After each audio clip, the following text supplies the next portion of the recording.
Cada dia que passa, está cada vez mais difícil acreditar naquilo que estão diante dos nossos olhos. Nunca teve tão difícil isso. Eu lembro que eu era menino e eu vi um pastor contando isso, e isso gravado na minha mente. E ele disse que estava no ponto de ônibus com o filho dele, aguardando para ir para a igreja no horário de culto, e havia ali um homem de terno. E o filho dele falou assim: papai, certamente este homem é um cristão que deve também estar indo para a igreja. E o pai dele, antes que o pai dele pudesse responder, aquele homem que estava no ponto de terno tirou um maço de cigarro do bolso, acendeu um cigarro, e o filho dele olhou, assustado, e ali ele aprendeu uma lição: filho, nem tudo é como está diante dos nossos olhos a verdade. E hoje muito mais difícil. Hoje, meu Deus do céu, hoje com os tempos passando, a gente olha e não sabe se é homem ou se é mulher ou se é homem. Você nunca tem certeza de mais nada. Você não sabe se, ainda mais agora com a inteligência artificial, as pessoas estão falando, parece, está olhando, é a pessoa, mas você nem tem certeza se é real aquilo, se aquilo é verdade. É aquela história, parece, mas não é. Aí eu lembrei, não é coisa de velho, tá, irmãos? Aí eu lembrei de uma propaganda que tinha nos anos 80, de um shampoo de caspa, chamado... Ah, tá vendo? É só eu que estou velho, não. Que parece, mas não? É. Lembrei disso, falei, meu Deus do céu, eu vou trazer o Denorex para minha mensagem amanhã. Mas eu quero ler para vocês, para que a gente entenda como isso afeta a gente, e como isso às vezes complica a nossa vida, porque algo que parece ser diante dos nossos olhos, nós temos quase que absoluta certeza que é, quando na verdade não é. E existe uma parábola judaica antiga que diz assim: o dia que a mentira encontrou com a verdade. A mentira disse para a verdade: bom dia, dona Verdade. E a verdade foi conferir se realmente era um bom dia. Olhou para o alto, não viu nuvens de chuva, viu vários pássaros cantando, e vendo que realmente era um bom dia, respondeu para a mentira: bom dia, dona Mentira. Está muito calor hoje, disse a mentira. E a verdade, vendo que a mentira falava a verdade, relaxou. A mentira então convidou a verdade para se banhar no rio. Despiu-se de suas vestes e pulou na água e disse: venha, dona Verdade, a água está uma delícia. E assim que a verdade, sem duvidar na mentira, tirou as suas vestes e mergulhou, a mentira sorrateiramente saiu da água e vestiu-se com as roupas da verdade e foi embora. A verdade, por sua vez, recusou-se a vestir-se com as vestes da mentira, e por não ter nada do que se envergonhar, saiu nua a caminhar pelas ruas. E aos olhos de muitas pessoas, era mais fácil aceitar a mentira vestida de verdade, do que a verdade nua e crua. Isso é algo que faz a gente pensar, não é verdade? Porque o diabo tem usado essa estratégia para enganar muitas pessoas. Mas a palavra de Deus está à nossa disposição para desmascarar toda a mentira, mesmo que ela esteja vestida de verdade. E o diabo faz isso com muita maestria, porque no próprio Jesus, a própria palavra de Deus nos diz no Evangelho de João, Jesus diz assim: ó, o diabo nunca se firmou na verdade, pois ele é o pai da mentira. Mas João 8,32 diz assim: e conhecereis a verdade, e a verdade vos libertará. Olha o confronto que nós temos entre verdade e mentira. Jesus, orando pelos seus discípulos, disse, em João 17, santifica-os na verdade, a tua palavra é a verdade. E é interessante como as pessoas usadas para enganar, usadas por Satanás, às vezes até de boa vontade, mas de certa forma enganadas, usam a própria religião, que parece ter uma verdade contida, para proferir uma mentira vestida de verdade. Olha como Jesus tratava os religiosos da época. Por isso que o Evangelho, irmãos, não é uma proposta de religião. O Evangelho é uma proposta de relação com Deus, intimidade com Deus. Jesus olhava aqueles fariseus, saduceus e chamava eles de sepulcros caiados. Por quê? Porque parecia ser uma coisa que não era na verdade. Estavam vestidos de verdade, porém falando algo que a Bíblia nunca disse que era. E eles usavam isso para se promover. Jesus bateu muito neles, e Jesus disse que quando eles oravam em pé nas praças, em pé na sinagoga, nas praças, para mostrar atenção e para quem visse, falar assim, olha, esse aí é um homem de Deus. Mas eles não estavam fazendo aquilo para poder agradar a Deus, para mostrar relacionamento com Deus. Da mesma forma, quando eles iam jejuar, eles se desfaleciam o rosto, ficavam com o rosto contristado, e andavam pelas ruas, e as pessoas olhavam e falavam assim, olha, está ali aquele homem de Deus, está jejuando.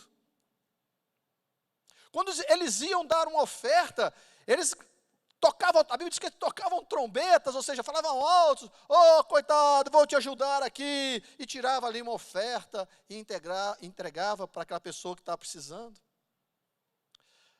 Mas não louvando a Deus por aquilo, para se gloriarem, para que as pessoas olhassem e vissem, e falassem, olha que homem bondoso, generoso, certamente este homem é um homem de Deus.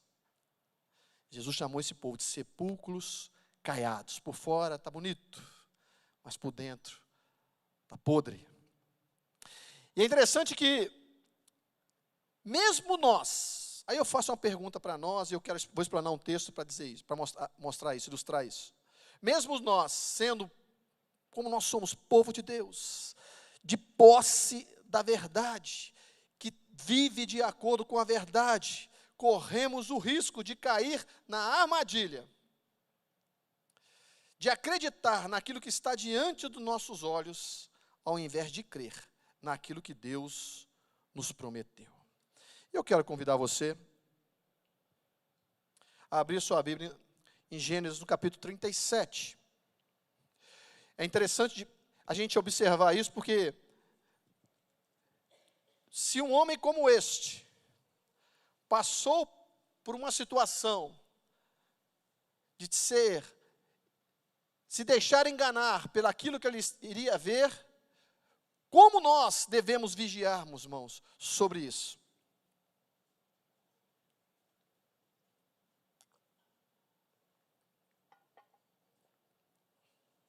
Gênesis 37 diz assim: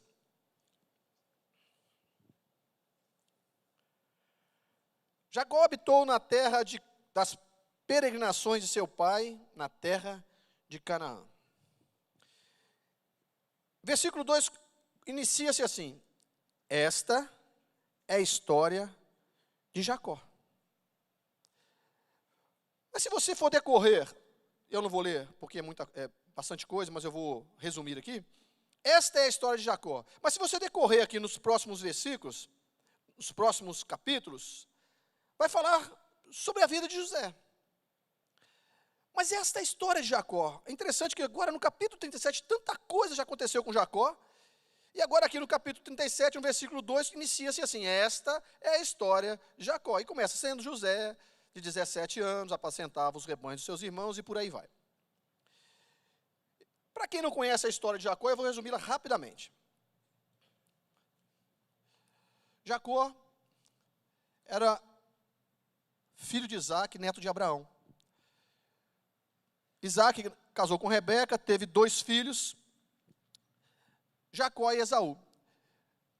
Gêmeos, No momento que Rebeca estava para dar à luz, o Esaú saiu primeiro, mas Jacó saiu agarrado no calcanhar do seu irmão. Por isso colocaram o nome dele de Jacó, que significa aquele que agarra, que segura o calcanhar. E Jacó, vocês conhecem a história, boa parte, Jacó valorizava a primogenitura. E como ele saiu agarrado com o seu irmão, mas seu irmão saiu primeiro, ele sabia que a bênção da primogenitura não seria para ele. Chegaria um momento em que o seu pai, o Isaac, iria abençoá-lo, mas ele abençoaria primeiro, de uma forma especial, o primogênito. E um dia Esaú chega cansado, chega esgotado, e Jacó estava ali preparando ali uma sopa de lentilhas. E o Esaú pede para que Jacó lhe desse aquela comida, e Jacó ali faz um acordo com ele, cedendo aquele prato de lentilhas pela primogenitura. E o fato é que, quando Isaac estava já no final dos seus dias, ele chama o Esaú para dar bênção. E quem aparece é o Jacó, vestido-se de Esaú, peludo. A Bíblia dá os detalhes. E Jacó ali abençoa, Isaac ali abençoa Jacó com a bênção da primogenitura. Quando seu irmão fica sabendo disso, fica furioso. E diz que vai matá-lo. Assim que o papai morrer, eu vou matar esse cara. E ali, por ordem de Isaac e de Rebeca, o Jacó foge para a casa do irmão de Rebeca, chamado Labão. Ali ele conhece Raquel. E ali ele propõe-se a trabalhar por Raquel por 7 anos. E durante esse período que ele estava trabalhando por Raquel, no dia do casamento, quando ele, na noite de lua de mel, já tinha tomado todas, com certeza, e ali colocam, o Labão vai dar a filha mais velha, a Lia, para dormir com ele. E quando ele acorda pela manhã, quem estava na cama dele era Lia e não Raquel. Existe até uma piadinha aí, no meio evangélico aí, que Jacó era analfabeto porque amava Raquel e não Lia. Sem graça, mas... O fato é que aí, ele se propõe a trabalhar mais 7 anos para ter Raquel. E Labão faz essa proposta para ele. Então ele trabalhou 14 anos para ter 2 mulheres. E depois disso, ele teve filhos com essas mulheres, teve um total de 12 filhos. Mas Raquel, a amada dele, ela não gerava filhos. E os anos foram se passando. E Jacó já tinha 10 filhos com as suas concubinas e com Lia, mas não tinha filhos de Raquel. Vai entendendo a história, irmãos. Aí na sua velhice, a Bíblia diz que Raquel gera a José e depois a Benjamim. Com isso, Jacó tinha pretensões com José, porque ele era o primogênito da mulher que ele amava. E ele, com essas pretensões, coloca José meio que, mesmo com 17 anos, meio como supervisor dos seus irmãos. E com certamente ele tinha em mente que José seria o líder de todos eles.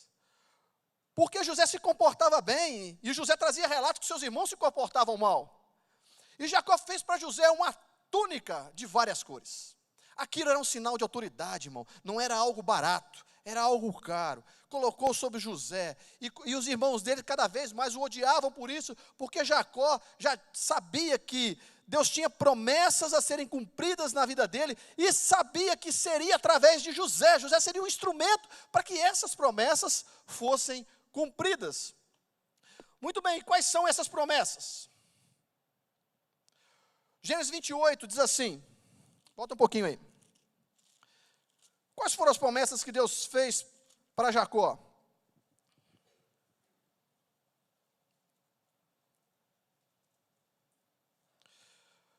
Quando Jacó estava fugindo do seu irmão, Versículo 10 do capítulo 28 de Gênesis. Partiu Jacó de Berseba e se foi a Harã. Chegou a um lugar onde passou a noite, porque o sol já havia se posto. Tomando uma das pedras daquele lugar e fazendo-se de travesseiro, deitou-se ali para dormir. E sonhou. Eis que uma escada estava posta na terra, cujo topo chegava ao céu. E os anjos de Deus subiam e desciam por ela. Por cima dela estava o Senhor, que lhe disse: Eu sou o Senhor, o Deus de Abraão, teu pai, o Deus de Isaque. Essa terra em que está deitado, eu te darei por descendência. Aqui começam as promessas. Primeira promessa: te darei essa terra à tua descendência. E estender-se do ocidente ao oriente, do norte ao sul. Segunda promessa: em ti e na tua descendência serão benditas todas as famílias da terra. Você se inclui como uma família na terra, irmão? Amém? Então essa promessa alcança você também. Essa promessa é para mim e para você também. Entenda bem. E terceiro: estarei contigo e te guardarei por onde quer que fores. Paro aqui. Então, são essas as promessas que Deus fez a Jacó. E é interessante que Jacó era um homem que teve vários sonhos. E nenhum dos seus filhos tinha sonhos a não ser José. E José já estava ali com a sua túnica, mostrando autoridade sobre seus irmãos, mesmo sendo mais novo. E colocando eles sob essa supervisão, e o José começa a ter sonhos.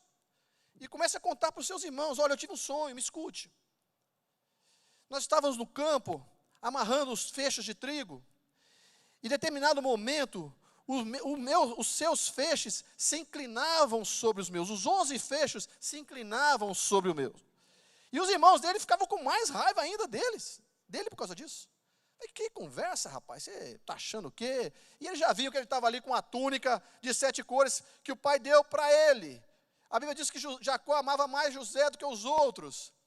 Jacó certamente estava vendo José ali, o cumprimento das promessas que Deus havia feito a ele nesse lugar aqui, quando ele está fugindo, apenas com um cajado na mão. E Jacó viu Deus cumprir várias partes dessa promessa. Jacó, quando volta à casa do seu pai, volta a encontrar-se com Esaú. Jacó era um homem rico, de posse de muitos bens. E olha que ele trabalhou 14 anos servindo Labão. E saiu da casa de lá quando ele tinha 20 anos depois. Ou seja, apenas por 6 anos ele trabalhou para ele. E ele virou um homem muito poderoso, diz a palavra de Deus. E José começa a ter esses sonhos. José teve um segundo sonho. E nesse segundo sonho, ele, além de contar para os irmãos, conta para o pai também. E o pai disse assim, o sonho foi esse: olha, eu tive um sonho que o sol e a lua e 11 estrelas se curvavam diante de mim. E aquilo foi um ADR total ali naquele momento. Eu não sei se foi no momento do jantar, onde foi ali, que estavam todos reunidos, mas foi um quebra-pau. E aí Jacó se levanta, toma as dores dos filhos e fala assim: peraí, rapaz, será, você está dizendo aí que agora eu e a sua mãe vamos nos curvar diante de você? Mas a Bíblia diz que Jacó guardava, apesar de tê-lo repreendido, olha o que diz no versículo 37, versículo 11 do capítulo 37. Seus irmãos, pois, após ele contar esse sonho, seus irmãos, pois, o invejavam. Seu pai, porém, guardava este caso no coração. Aqui vem um problema. E eu vou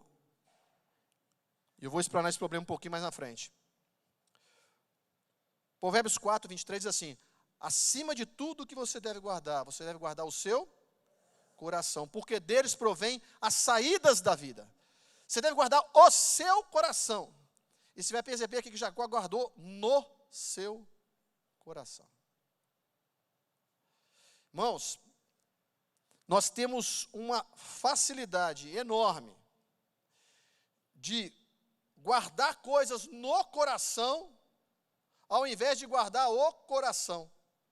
Tem coração de muita gente aí, que é um depósito de tanta tranqueira que faz até medo, irmão. Guarda mágoa, guarda tristeza, guarda rancor, guarda tudo que você pode imaginar.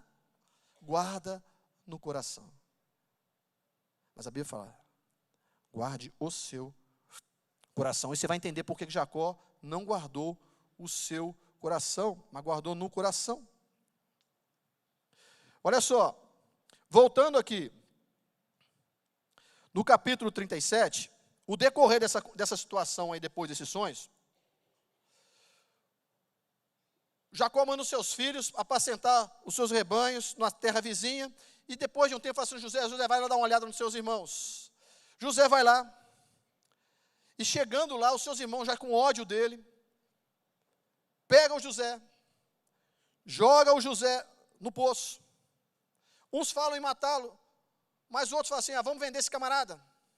Pega o José, vende com uma caravana que estava indo para o Egito, recebe um dinheiro por isso. Mas e agora? E agora o que a gente faz com o pai? E agora como é que fica com Jacó?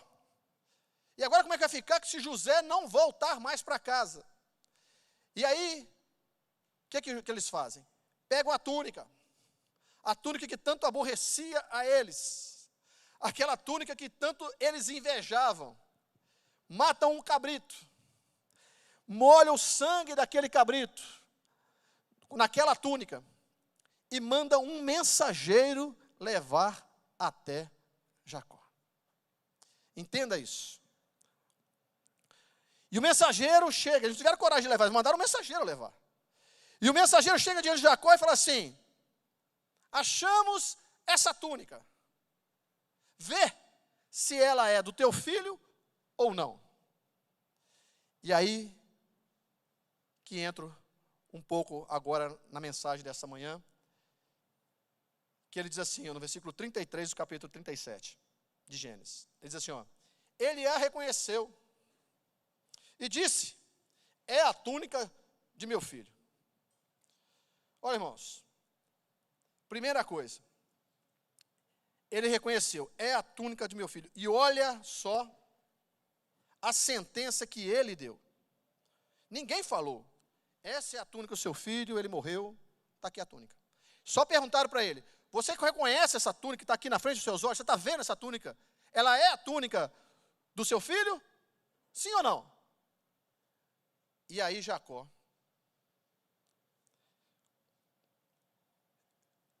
sendo abalado pelaquilo que ele está vendo, ele diz, ele reconheceu e disse, é a túnica do meu filho. E aí ele dá uma sentença.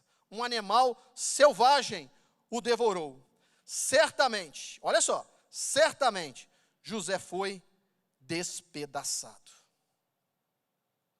Cuidado com os mensageiros, irmãos. Não acredite no que os mensageiros dizem. Reflita se o que o dizem está de acordo com a promessa.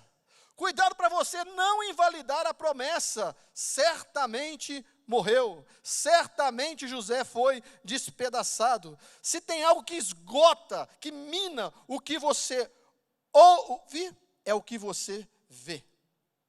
Não é porque você está vendo que é verdade. Entenda uma coisa. A fé vem do ouvir. E o ouvir a palavra de Deus. Jesus disse, bem-aventurados os que não viram, mas creram.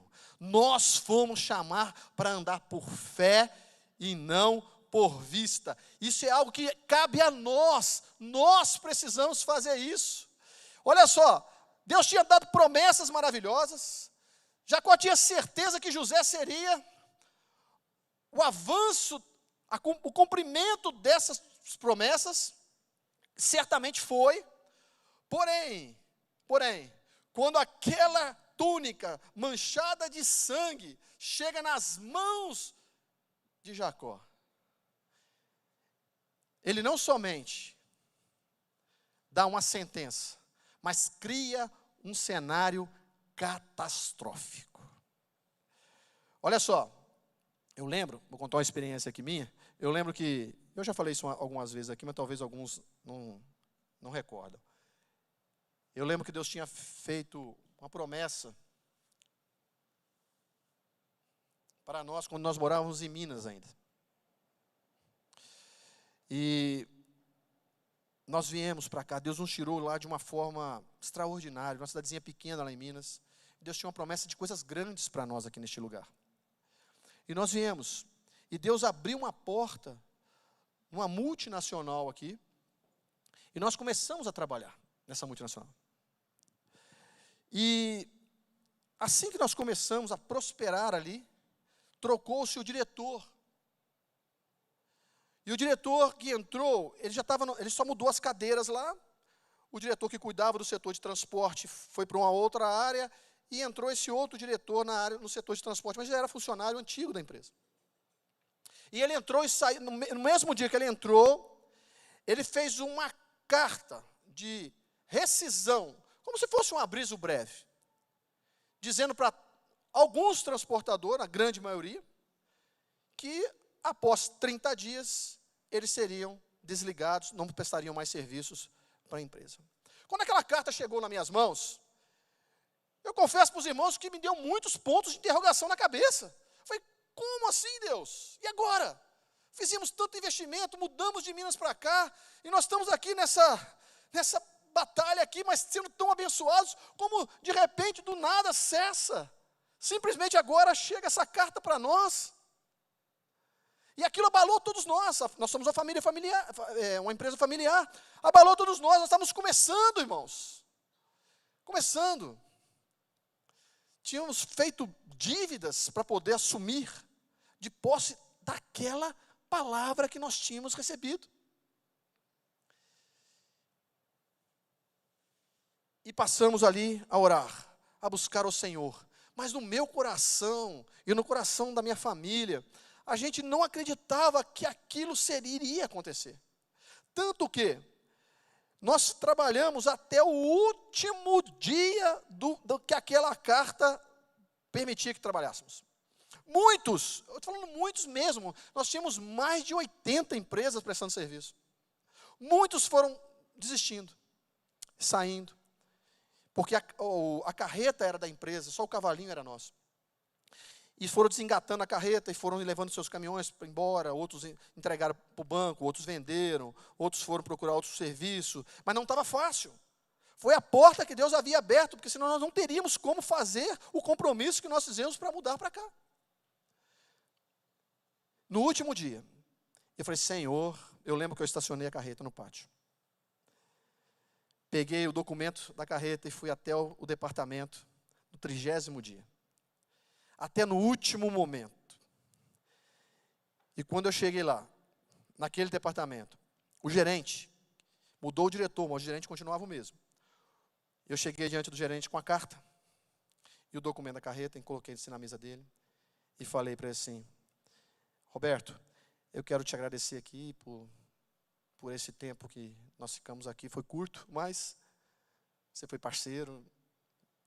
Está aqui a carreta lá estacionada, está aqui o documento e a carta aqui. Ele olhou para mim assim e abriu um sorriso. E eu não entendi aquele sorriso. E ele falou para mim assim, ele pegou aquela carta, rasgou, jogou no lixo e falou assim, você não sabe o que aconteceu? Eu falei, não. Hoje, o diretor voltou de férias e ele não chegou nem a sentar na mesa dele. Ele, depois de vários anos, eu não lembro mais quantos anos, ele foi demitido. E ali eu continuei, prestando serviço, porque quem tinha prometido era fiel para cumprir. Era fiel para cumprir. Aquele que prometeu era fiel para cumprir. Aquela carta certamente me abalou. Principalmente nos passos que eu dei, do momento que eu desacreditei, até chegar e ouvir essa notícia. E Jacó teve essa sentença, quando ele viu a túnica, ele deu essa sentença. Olha, entenda uma coisa que eu vou dizer para você. Quando você é guiado mais pelo que você vê do que pelo aquilo que Deus diz, você não apenas profere uma sentença indevida, como ainda cria um cenário de desgraça. Uma das áreas de ataque que pelo inimigo é o seu emocional. Mas se você reagir no espírito, ele não tem espaço para as mentiras dele. É impressionante como o visual atinge o nosso emocional. Se você vê, te abala muito mais às vezes do que se você ouvir. A fé vem do ouvir, mas o que nos abala é quando nós vemos. Jacó certamente havia passado alguns dias e ele estava ali na angústia de receber notícias do seu filho. Mas quando ele viu aquela túnica, ele se abalou. Eu não sei o que você está passando nessa manhã, eu não sei como você chegou aqui.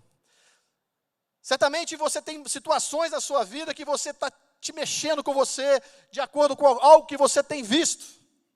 E nós temos que ter cuidado com esses mensageiros que chegam entregando essas coisas para nós. A gente tem que confrontar se aquilo que ele está nos entregando está direcionado com aquilo que Deus tem nos prometido. Porque, obviamente, tem momentos que alguma coisa termina. Elias foi para a beira do ribeiro de Querite, uma hora o ribeiro secou. Eu trabalhei nessa empresa por muitos anos depois, mas teve uma hora que Deus mudou para outro estágio, para outro momento, para outra fase. Mas enquanto não se cumpre aquilo que Deus tem, aquele propósito que Ele tem, nada muda. O problema é que nós somos abalados por aquilo que nós vemos. O que você está vendo que está mexendo com você? Aquela nação via um gigante, Golias, que abalavam eles. Mas Davi via uma oportunidade. Aqueles homens, aqueles espias, quando chegaram na terra prometida, que foram espiar a terra da qual Deus tinha prometido. Aqueles homens viram gigantes, cidades fortificadas. O que eles viram, abalaram eles. E o que você está vendo? Que está mexendo com o seu emocional e faz invalidar a promessa de Deus. Naquele momento, Jacó invalidou a promessa de Deus. Porque a Bíblia nos diz, nos versículos seguintes, que ele passou os dias de luto. Não sei se ele fez um funeral, talvez fez um funeral, enterrou ali, colocou naquele caixão a túnica do seu filho e fez uma cerimônia fúnebre, não sei. A Bíblia não nos relata isso. Mas o fato é que passados os dias de lamentar, do luto, a Bíblia diz que os filhos de Jacó chegaram, as filhas, todos os empregados, todo mundo, chegou para consolá-lo. Mas ele negou-se ser consolado. Ele disse, não. Com tristeza e choro eu vou descer a sepultura, porque ele havia sido abalado pelaquilo que ele havia visto, e ele havia esquecido aquilo que Deus tinha prometido. Eu lembro, vou contar rapidamente aqui, eu já falei isso uma vez, como nós somos abalados pelo nosso emocional. Eu lembro que uma vez, eu era adolescente, eu já contei isso aqui, mas talvez alguns não ouviram. Olha como o que você vê, às vezes, te abala.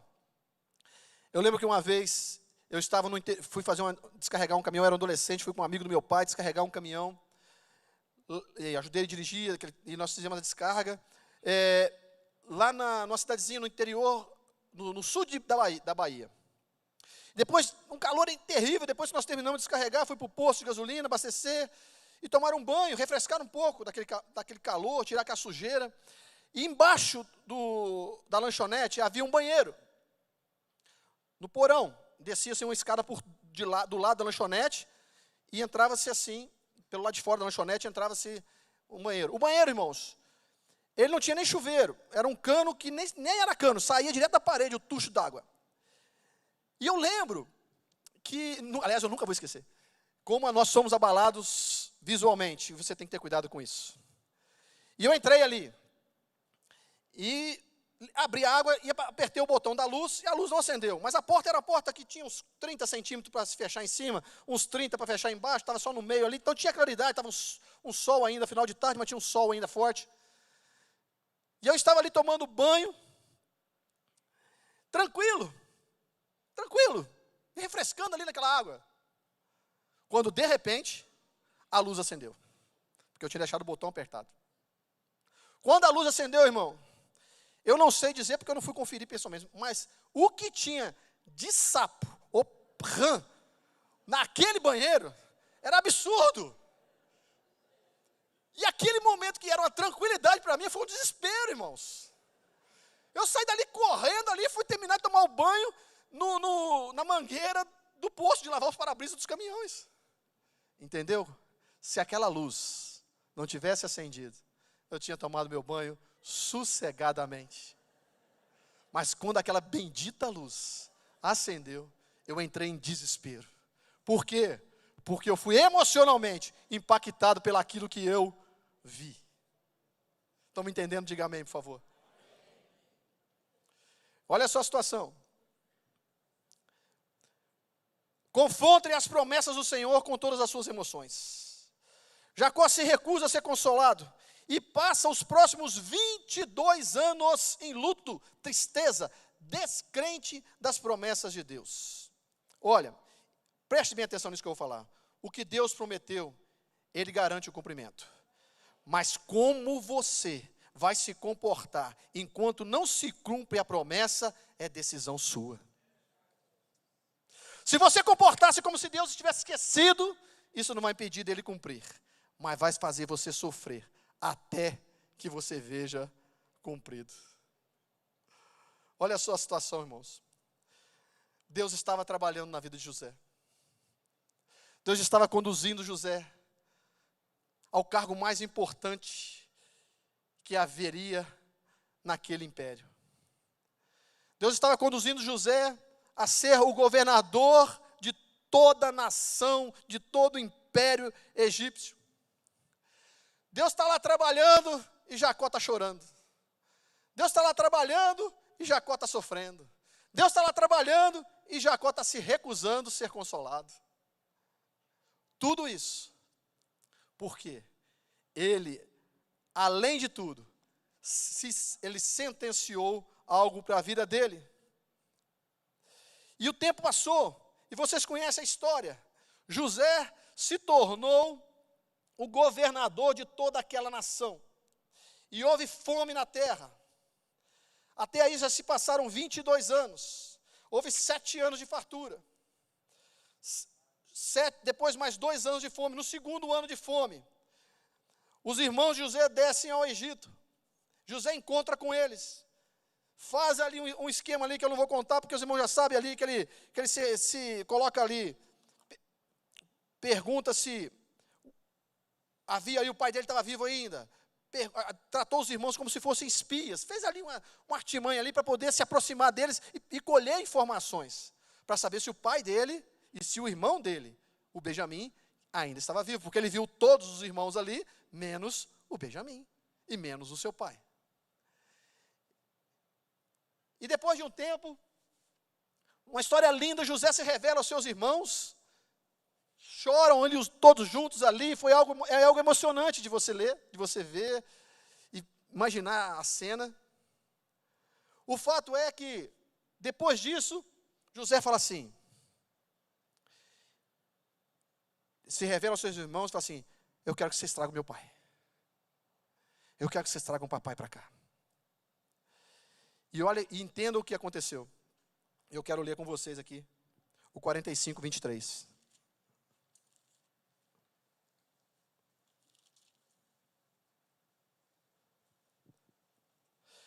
Ele prepara para levar para o seu pai, para levar para a sua família. O povo estava passando fome. Vieram os irmãos até o Egito buscar comida. Pela segunda vez, José se apresenta a eles. Na segunda vez, José se apresenta a eles porque Benjamim estava junto. E ali, José prepara algo para levar para o seu pai. Entenda o que Deus está falando nessa manhã. Olha o que diz no 45, 23. E a seu pai. Aí ele fez ali uma caravana de comida para levar para a terra dele, para os seus irmãos, suas famílias, os seus filhos, os filhos dos seus irmãos, aquela parentada toda, os servos, todo mundo. Está todo mundo morrendo de fome. E José prepara uma caravana de mantimento para levar. Mas no 23, e a seu pai enviou o seguinte: 10 jumentos carregados do melhor do Egito. Diga, do melhor. Olha bem, irmãos, 10 jumentos carregados do melhor do Egito. E 10 jumentas carregadas de trigo e pão e outras provisões para a sua viagem. Acho que você não entendeu, senão você tinha dado glória a Deus aí. Como é que Jacó estava? Feliz ou triste? Passando fome. numa terra que já estava tudo seco, o seu gado passando fome, sua família passando fome, de luto por mais de 22 anos, triste, amargurado. Se você ler a história, como foi difícil ele liberar o Benjamim para voltar ao Egito. Como foi difícil, porque na cabeça dele só sobrava o Benjamim, porque José já estava morto. Enquanto Jacó estava triste, amargurado, chorando, eu fico imaginando como é que ficou o coração de Jacó depois que o Benjamim foi, que era o único que sobrara na cabeça dele, da sua esposa amada. Enquanto ele estava nesse contexto, Deus estava preparando o melhor para ser levado para ele. Ei, eu não sei o que você está passando aqui. Eu não sei o que você veio aqui. Eu não sei como é que está o seu coração aqui nessa manhã. Eu não sei qual o luto que você entrou aqui. Mas eu tenho uma palavra de Deus para a sua vida nessa manhã. Enquanto você pode estar chorando, reclamando, porque talvez você está duvidando daquilo que Deus te prometeu. Enquanto você está amargurando algo que você não está vendo, ou talvez algo que você viu que te impactou, Deus está preparando o melhor para você. Vai chegar, já está preparando, vai chegar. Você vai sair daqui nessa manhã de posse, firmado nas promessas, tirando fora tudo aquilo que está impactando a sua visão de forma negativa, porque Deus está preparando o melhor. Se você quer, dê uma glória a Deus nessa palavra, irmão, é para a sua vida. Jacó sofria e Deus preparava o melhor para ele. Porque ele mesmo sentenciou algo para a vida dele. Entenda uma coisa. Como que Jacó voltou a se animar? Quando chega os filhos com a carruagem do Egito. E os irmãos dele chegam e dizem assim, os filhos dele chegam e falam assim, pai, você não vai acreditar, mas José está vivo. Pai, eu tenho algo maravilhoso para te dizer.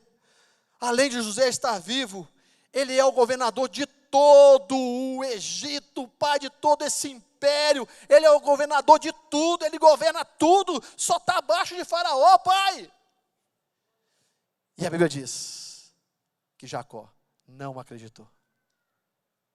Mas, quando ele foi impactado por aquilo que ele viu, o que ele viu? A carruagem, imagina a carruagem de José. Eu fico imaginando aí qual carro, um Rolls Royce, sei lá o que seria aí, para poder chegar lá. Então ele chega lá. Aquele monte de mantimento que o dinheiro que ele deu para os seus filhos lá buscar não era suficiente para comprar nada daquilo. Chega com aquela caravana cheia de coisas. Além, quando ele vê a carruagem, olha o que a Bíblia diz. Porém, havendo eles lhes contado todas as palavras que José lhe falara, e vendo, olha só, os carros que José enviara para levá-lo, animou-se no seu espírito. Animou-se no seu espírito. Olha só, o diabo, quando ele quer te derrubar, quando ele quer te abalar, ele te mostra algo que abala o seu emocional. Mas Deus, quando quer te colocar de pé, Ele te surpreende positivamente. Ele não vai te mostrar algo ruim, Ele vai te mostrar algo que vai encher o seu coração e falar assim, meu Deus, só Deus poderia fazer isso. Só Deus poderia. Sabe quando você está desempregado, por muito tempo, procurando uma vaga de emprego, e você, quando uma vaga se abre, você está disposto a qualquer coisa, mas Deus abre aquela vaga que você jamais esperava, aí você vai dizer assim, só Deus poderia fazer isso na minha vida. E Deus está aqui hoje, te trouxe aqui hoje, para te impactar positivamente. Ele quer que você abra os olhos da fé e veja tudo que Ele está preparando para você. E quando Jacó olhou aquilo e viu Da mesma forma que aquilo que foi visual impactou ele, aquilo que foi visual levantou ele. E ele disse uma palavra, que está no versículo 28. E disse, basta. Diga comigo, basta. Ainda vive meu filho José, e eu o verei antes que eu morra. Irmãos, basta. Coube a quem sair do luto? A Jacó. Quem foi que proferiu a sentença do luto? Jacó. Quem poderia quebrar essa sentença do luto? Jacó. Irmãos, se você tem, preste bem atenção nisso, que isso é profético. Se você tem duvidado, isso, irmão, nós somos carnais, isso é a coisa mais fácil que tem. E o diabo ainda usa dessa artimanha visual para poder nos impactar e fazer com que nós façamos uma sentença, criemos um cenário catastrófico. Sabe quando aquela pessoa que só assiste jornal sensacionalista, que só vê desgraça, que só vê isso, que só mostra coisa ruim, assalto, e morte, homicídio, latrocínio, tudo isso? Aí você imagina, o filho dessa pessoa sai de casa e acaba a bateria do celular. E essa pessoa não consegue comunicar com o filho. Vai pensar o quê? Ah, meu Deus, já começa a ligar para o vizinho, para o parente, para tudo, já começa a imaginar que o filho foi sequestrado, que morreu, que atropelou. Você está entendendo, irmãos? Por quê? Porque se alimenta do visual. E se você está desacreditando daquilo que Deus te prometeu, você que está achando que a promessa de Deus está distante, você que está achando que os anos se passaram e aquilo que Deus te prometeu ainda não foi cumprido, e você acha que não vai acontecer mais, e você trouxe isso para dentro do coração, e quando alguém fala, você, eu não quero nem ouvir mais isso, eu não quero nem saber mais disso, mas Deus se esqueceu de mim. É você que precisa quebrar essa sentença, porque Deus continua trabalhando da mesma forma. Mas dá o basta, cabe a você dizer, chega, eu hoje, de posse dessa palavra que está sendo ministrada aqui, eu nunca mais duvidarei das promessas de Deus, e eu estou dando um basta para este luto, eu estou dando um basta para esse enterro que eu fiz sem corpo, eu estou dando um basta das promessas que eu enterrei, porque eu creio que nesta manhã, Deus está preparando o melhor para mim, e esse melhor já está a caminho. A promessa não morreu, a promessa está de pé, Deus está trabalhando. Você pode até estar de luto, mas Deus está trabalhando. Você pode até nem estar vendo, mas Deus está trabalhando. E quando você menos espera, o melhor chega. Mas eu tenho uma proposta para você nessa manhã, que você espere a promessa de Deus, crendo, confiando, não como José, mas que você espere as promessas de Deus, como Abraão, que foi fortalecido na fé, não duvidando, mas dando glória a Deus. Eu espero que esse é o objetivo que Deus colocou no meu coração, que você saia daqui confiante. Confiante. E termino dizendo o seguinte, poucos versículos depois, no capítulo 47, versículo 9. A Bíblia diz que Jacó chega diante de Faraó.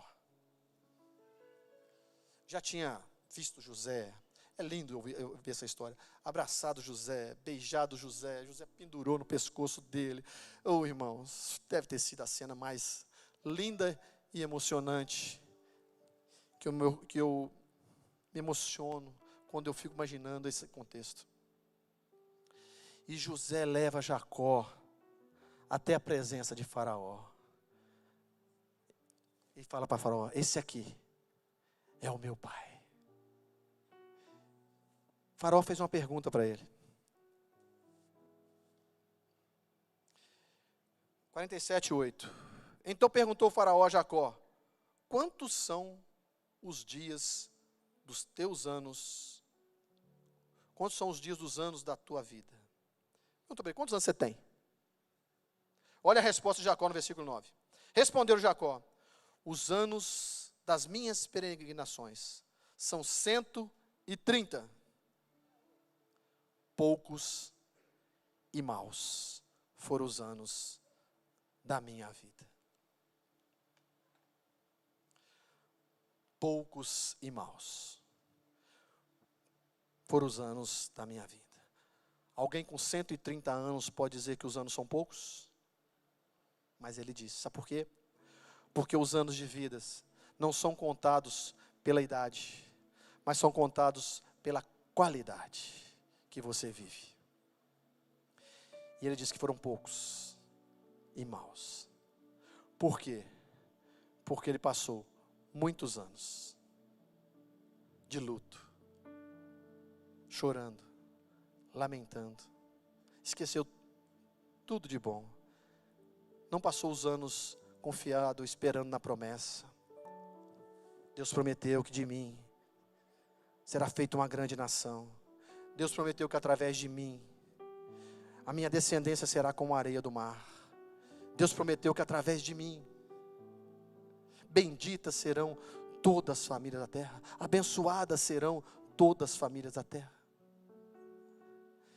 E ele passou, enquanto Deus trabalhava, chorando e lamentando.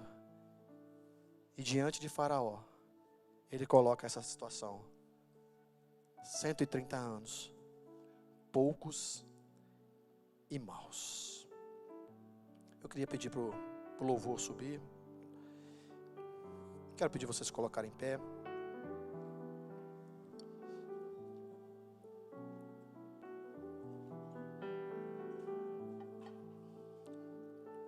E eu gostaria que você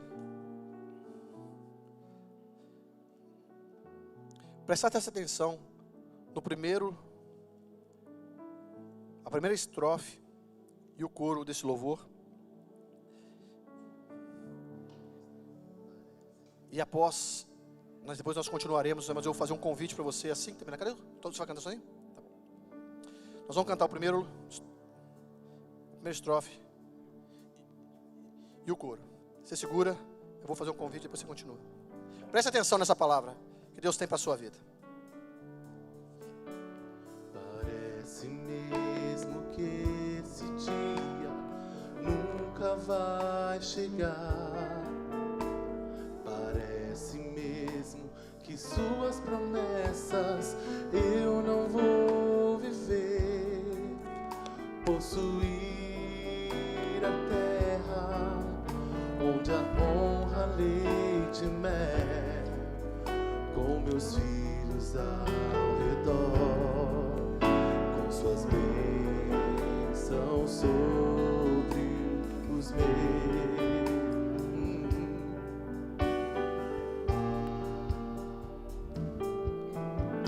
Aquele que começou a boa obra em minha vida é fiel, Ele é fiel, não descansará, não desistirá,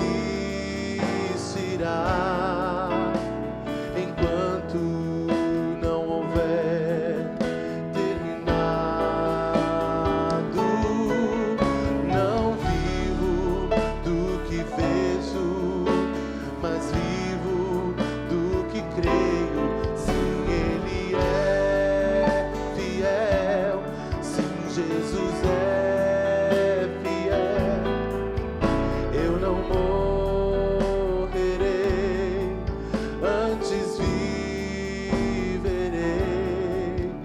todo bem do Senhor, aqui na terra e no céu. Aleluia. Aleluia. Deus te trouxe aqui nessa manhã para que você dê um basta. Deus te trouxe aqui nessa manhã para você sair daqui aguardando as promessas que Ele tem para a sua vida de uma forma diferente. Deus te trouxe aqui para você dizer: chega, eu não vou acreditar mais nas mentiras de Satanás, Eu não vou acreditar mais naquilo que os mensageiros têm entregue e colocado em minhas mãos como uma mentira vestida de verdade. Eu não vou acreditar mais. Daqui para frente eu vou viver as promessas que Deus tem para mim, crendo, acreditando, porque aquele que falou, aquele que prometeu é fiel e Ele vai cumprir. E se você quer dar um basta nessa situação e quer sair daqui confiante que Deus está preparando o melhor para você, venha para o altar. Nós estaremos continuando e vamos orar por você. Certamente você vai sair daqui diferente do que você entrou. Aquele que começou a boa obra em minha vida é fiel, Ele é fiel, não descansará, não desistirá, enquanto não houver terminado. Não vivo do que vejo, mas vivo do que creio.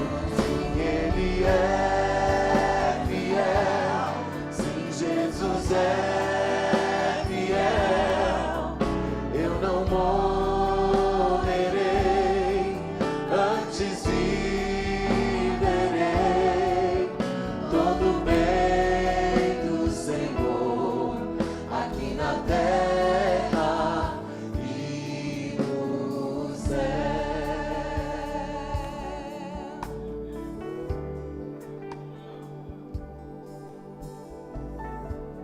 Eu creio que todas as promessas que Deus fez vão se cumprir. Eu creio que eu não vou andar a partir de hoje mais olhando para aquilo que está diante dos meus olhos. Eu creio que a partir de hoje a minha visão está focada naquilo que Deus prometeu. Naquilo que Deus prometeu é aquilo que Ele vai fazer, porque Ele é fiel. Sim, Ele é fiel. Eu não morrerei, antes viverei, até que eu veja tudo que o Senhor prometeu se cumprindo. Mais uma vez, Anderson. A boa obra em minha vida é fiel, Ele é fiel, não descansará, não desistirá, enquanto não houver terminado. Não vivo do que vejo, mas vivo do que creio. Sim, Jesus é fiel, sim, Jesus é fiel. Eu não morrerei, antes viverei todo o bem do Senhor aqui na terra e no céu. E você que entrou aqui nessa manhã perguntando: será que Deus ainda se lembra de mim? Você que por um tempo esteve nos caminhos do Senhor, mas se afastou porque algo não cumpriu. Não se afastou porque algo não aconteceu no tempo que você esperava, na expectativa que você esperava. E você, aborrecido, colocou uma sentença: Deus não me ama, Deus não olha para mim, Deus não gosta de mim, Deus não cuida de mim. Senão Deus não permitiria que isso acontecesse na minha vida, e você se afastou dos caminhos do Senhor. E hoje você quer dar um basta a esse luto e voltar à casa do Pai, voltar aos caminhos do Senhor. Levante a sua mão e diga: Senhor, eu estou aqui porque eu fui chamado para o Senhor e quero voltar aos teus caminhos. Quantos estão afastados dos caminhos do Senhor e querem voltar? Quantos? Levanta a mão bem alto, por favor. Deus te abençoe, Deus te abençoe, Deus te abençoe, Deus te abençoe, Deus te abençoe. Mais alguém, levante a mão meio, Deus te abençoe, minha irmã. Estou vendo aqui na frente. Deus te abençoe, meu irmão. Deus te abençoe, casal. Você pode dar uma salva de palmas, igreja.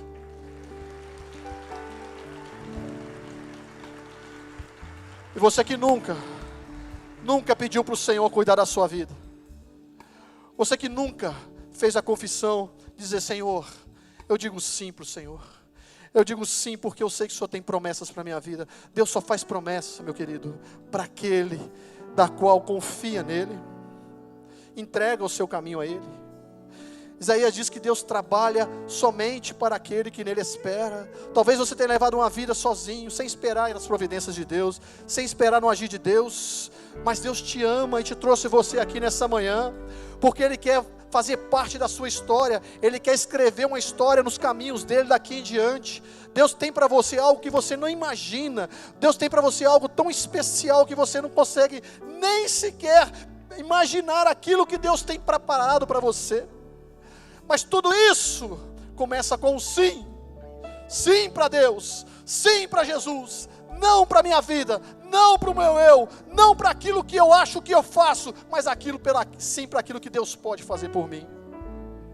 Você que nunca disse sim para Jesus: Senhor, eu quero recebê-lo na minha vida, e eu quero fazer parte das tuas promessas. Você que nunca fez isso, dê um sinal com a sua mão, para dizer: eu quero Jesus na minha vida. Deus te abençoe, Deus te abençoe. Uma salva de palmas, igreja. Mais alguém quer receber Jesus como Salvador, quer sair daqui debaixo das promessas dEle, quer dizer um basta para essa vida miserável que você está levando? Porque não tem como você ter uma vida próspera se não estiver junto com Deus. Está vivendo de luto, lutando com as suas forças, você não consegue. Ei, você não está aqui por obra do acaso, você está aqui porque Deus te trouxe aqui. Dê um sinal para Jesus, diga assim: eu quero receber a Ti, Senhor. Só um sinal, diga assim: sim para Jesus. Não perca essa oportunidade. Sim para Jesus, sim, vem para minha casa, Senhor. Mais alguém? Ei, Espírito Santo, Deus está tocando no teu coração. Se ouvires a minha voz, não endureçais o vosso coração. Mais alguém que está dizendo sim para Jesus essa noite, essa manhã? Sim, Senhor, eu quero o Senhor fazendo parte da minha história. Eu entrego a minha vida ao Senhor. Mais alguém? Deus abençoe. Vamos orar. Igreja, estende tuas mãos para cá. Você que está aqui na frente, você vai dizer, a hora que eu estiver orando, que eu disser basta, você vai dizer um basta bem forte. Vai dizer um basta bem forte para este luto que você vem carregando. Soberano e eterno Deus, vai mostrando para o Senhor, vai orando, vai colocando para Ele a tua tristeza, e você vai dizer um basta daqui a pouco, vai colocando, vai mostrando, vai relatando ao Senhor. Ó Deus, estamos aqui na tua presença, Senhor. Ah, Pai, a tua igreja está aqui reunida nessa manhã para ouvir a tua voz, e tu tem falado aos nossos corações, Pai. E nós estamos aqui, Senhor, diante de Ti, Pai, porque nós temos reconhecido que temos gerado muitas fases da nossa vida em tristeza, temos, Senhor, carregado dias de angústia, temos, Senhor Deus, levado, Senhor, dias de tristeza, de amargura, porque situações que nós temos visto, Pai, Senhor, nos tem abalado, nos tem confrontado, tem abalado a nossa estrutura, e nós achamos que isso que está diante dos nossos olhos, Senhor, é a verdade, Pai. Mas, Senhor, isso não basta de uma mentira, Senhor, vestida de verdade, porque as promessas do Senhor que são a verdade, a Tua palavra que é a verdade, o Senhor que é a verdade, e nessa manhã, Pai, nesta hora, Senhor, muitos de nós estamos aqui de luto, Pai, tristes, Pai, porque situações não aconteceram, e algo que nós vimos decretou para nós a morte das Tuas promessas. Mas agora, diante do Teu altar, Pai, nós queremos dizer, Senhor Deus, para este luto, basta, diga, mais forte, diga, Basta, a partir de agora, eu estou saindo daqui, acreditando que o melhor está acontecendo na minha vida, crendo que o Senhor está preparando o melhor, porque o Senhor me ama, e o Senhor tem projetos para a minha vida, o Senhor tem projetos para a minha família. Eu não vou aceitar a derrota e a falência do meu lar, eu não vou aceitar, mesmo que aquilo que eu estou vendo venha me abalar, mas a partir de hoje, a partir deste basta, eu sei que o Senhor tem o melhor, e eu e a minha família viveremos o melhor, porque já está chegando, já está sendo preparado, daqui a pouco está a caminho, e eu vou receber, eu tomo posse dessa promessa, e eu a recebo, e a partir de hoje, jamais duvidarei daquilo que o Senhor tem preparado para mim. E se você crê, diga glória a Deus, e dê uma salva de palmas ao Senhor.